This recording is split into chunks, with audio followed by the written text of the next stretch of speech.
जय श्री कृष्णा। आइए सुनते हैं माघ अमावस्या व्रत कथा, पूजन विधि एवं महत्व। माघ अमावस्या को मौनी अमावस्या के नाम से भी जाना जाता है। हिंदू धर्म में इस अमावस्या का खास महत्व माना जाता है।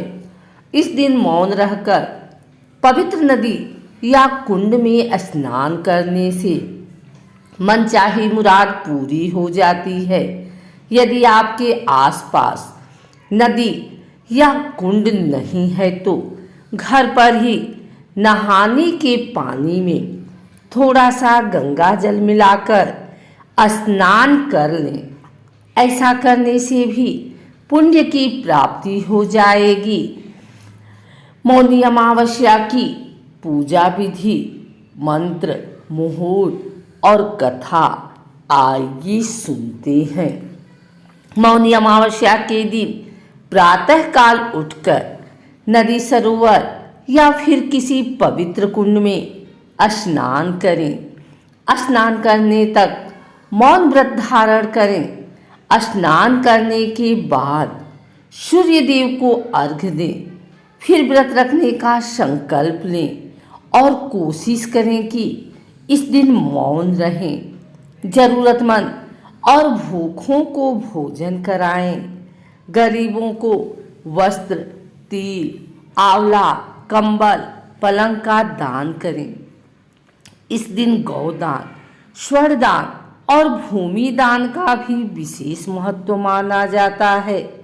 माघ अमावस्या पर पितरों को स्मरण करें। मौनी अमावस्या का दिन पितरों की पूजन और पितृदोष से निवारण के लिए भी बेहद महत्वपूर्ण माना जाता है। इस दिन पितृदोष से मुक्ति पाने के लिए पितरों का ध्यान करते हुए सूर्य देव को जल अर्पित करें। इसके लिए एक लोटे में जल लें।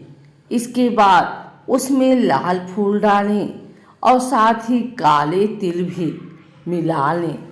इसके बाद अपने पितरों को याद करते हुए और उनकी शांति की प्रार्थना करते हुए सूर्य देव को जल अर्पित करें। ऐसा करने से पितृदोष से मुक्ति अवश्य मिलेगी। मौनी अमावस्या के दिन दान का विशेष महत्व बताया गया है।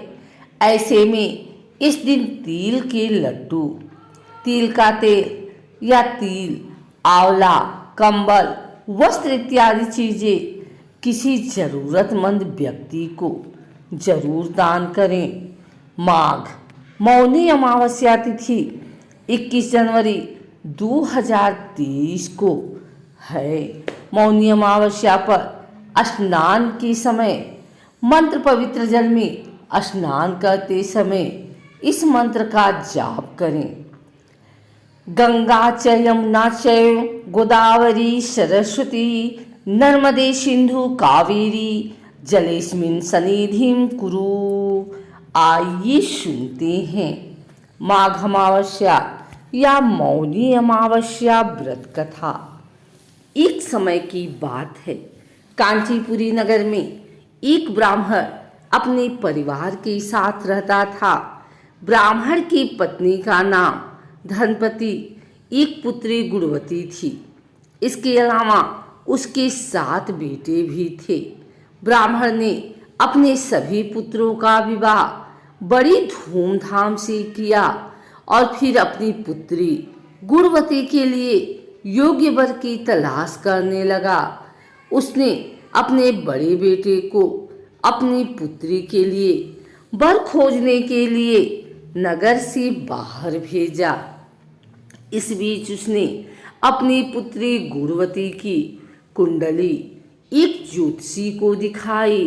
कुंडली देखकर ज्योतिष बोला कि आपकी बेटी की कुंडली में दोष है और वह विवाह के उपरांत विधवा हो जाएगी।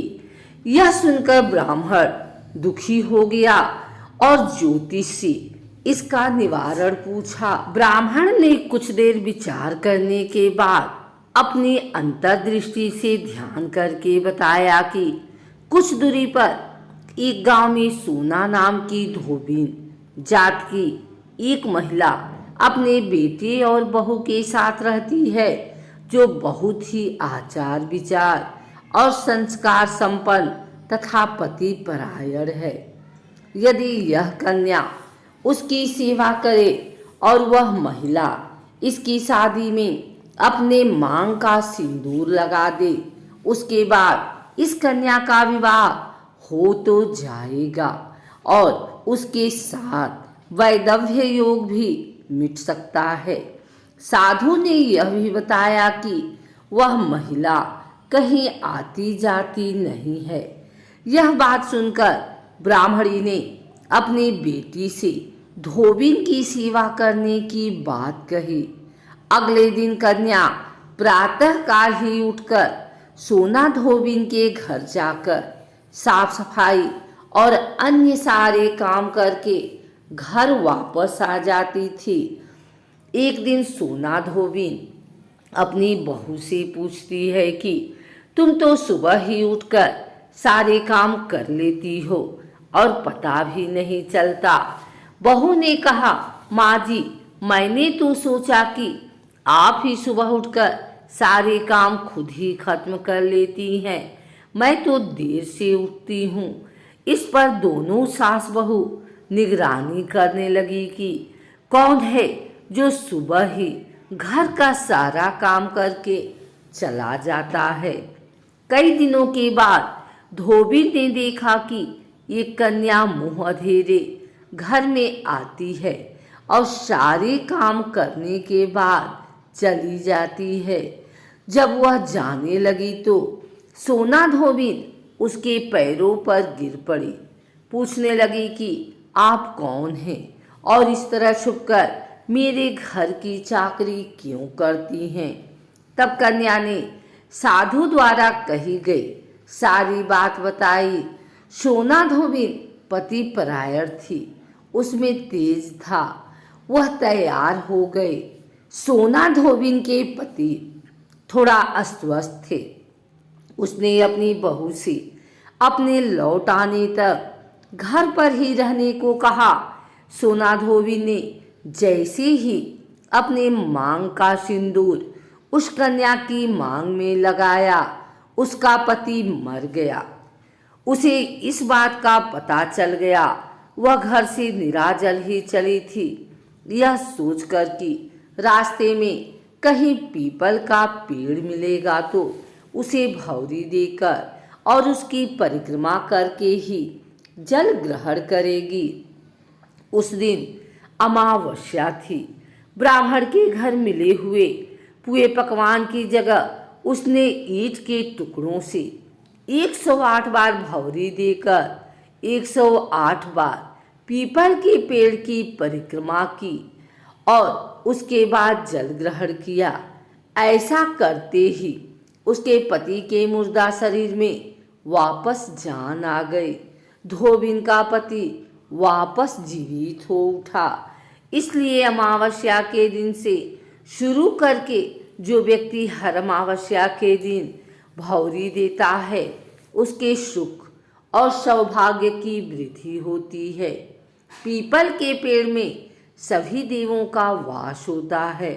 अतः जो व्यक्ति हर अमावस्या को न कर सके, वह शनिवार को पड़ने वाली अमावस्या या सोमवार को पड़ने वाली अमावस्या के दिन 108 वस्तुओं की भौरी देकर सोना धोबिन और गौरी गणेश का पूजन करता है, उसे अखंड सौभाग्य की प्राप्ति होती है।